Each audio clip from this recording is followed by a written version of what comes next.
nhớ rong ít trong phong Hmong rong sáng đó tận chỉ có nhớ chụp lại video nó của giờ David của sáng mỗi lúc tốt sang của họ OnPassive của giờ lúc tốt sang của trình băng dọc hết cho ắt sinh ngồi y giờ lúc hạ cho bé xuống lên số tu cũng có bây giờ cái nó cho lúc bà mình chỉ cho bé bao là chỉ cho bà chơi giờ,但是bà mình chỉ的，么就像cái hà lù cái shit thằng cái shit thằng nhá internet，只要捕捉了bé我都不是了呢，就可能这那个录像了bé我到平时到那个thằng捕捉那个 messenger 了bé我到都是thằng hà lù那是东西了bé我到都不是，那，可是有 social media，bé cũng么叫个有路。bị tàu cho lu Facebook, bị tàu cho lu YouTube, Instagram thì hắn đây tốt cái gì khác nè. Chỉ ta hắn đây một chỗ sáng kia cái đó cái đó hát, tại vì nó xuất là sử dụng lu hay ngã, hắn lợi dụng cái technology cái là một chỗ sáng cái sinh trí sĩ thản hắn cái cổ cái cho là một cái nó cái đó lấy một tăng của hắn lu dùng nó cho sư phụ ha cho mình nhiều cái đó có gì hay nữa là. Chỉ biết chỉ một lu cười cho là một chỗ sáng kia cái đó tôi dạng cao ha. Chỉ ta lên đó một chỗ sáng cái khosana cái advertising marketing chỉ là một email chỉ là video digital sáng cái khosana cái nhau cho internet tăng cho chỉ biết ở trên đó都是một chỗ sáng cái trả tôi này traffic lên một tăng của ha cho tôi này tôi trả tôi này tôi này sáng tôi vậy là chỉ cho tôi này đó tôi càng cho lúc tôi sáng cái này mua hàngของđây là chỉ biết ở trên nó tăng cho chỉ ta lên đó biết chỉ cho website e-commerce nhà biết mà chả e-commerce website để chờ các sản chỉ lúc tổ sang là chỉ lúc về internet có khách có xuất là bù nhớ nhà mua không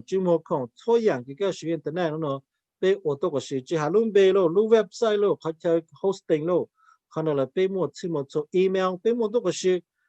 yếu luôn mong sử lại là hếtแต่是嘛一看特别只 email 还 Facebook 我们别的 Facebook 和 email 那到时别只 Facebook email 嘛不想到贝隆贝，不想到贝隆农用，不想到这边国布之内，不想报到这边农用，把来讲为做好不对啊，上学贝就莫那莫好，莫贝隆贝就莫做的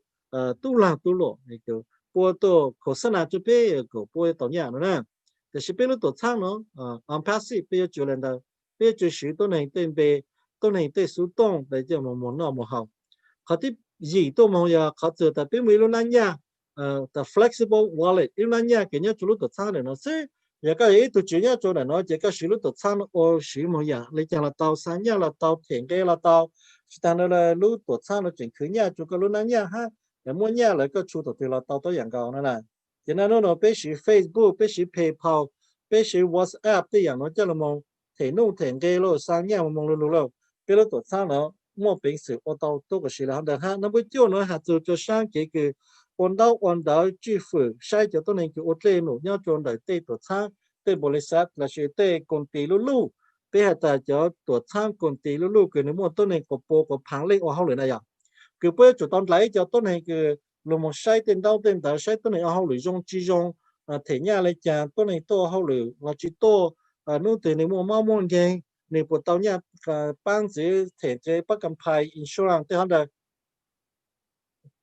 bây lúc tự sang nó ô tô ít học không chú ý cái yếu là một sai cho hậu luyện để tăng cho lên lại chỉ yếu chỉ cho sĩ tôi này chống lên là khác nữa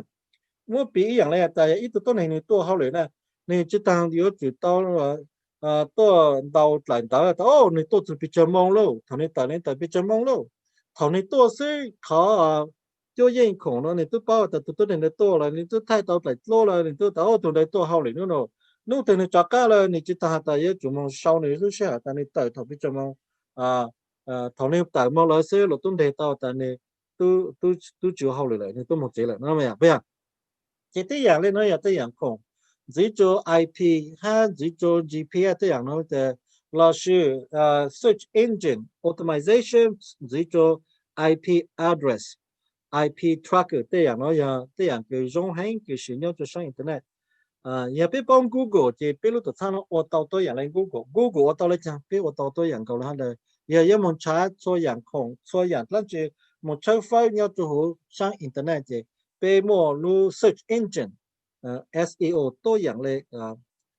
Google ha biết một khó cứ một lúc bên sẽ cứ cho căng cho tôi này cái giờ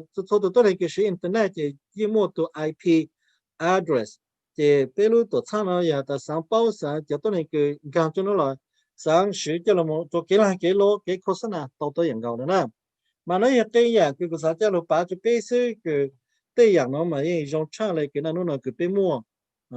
giờ lên đây số lên số tôi có sử giờ tại sử cho tôi kinh sẽ là tao cho cái lô là những tao nữa giờ có cho xa lụt là lụt là nó là gì có sản phẩm gì click on the link in the description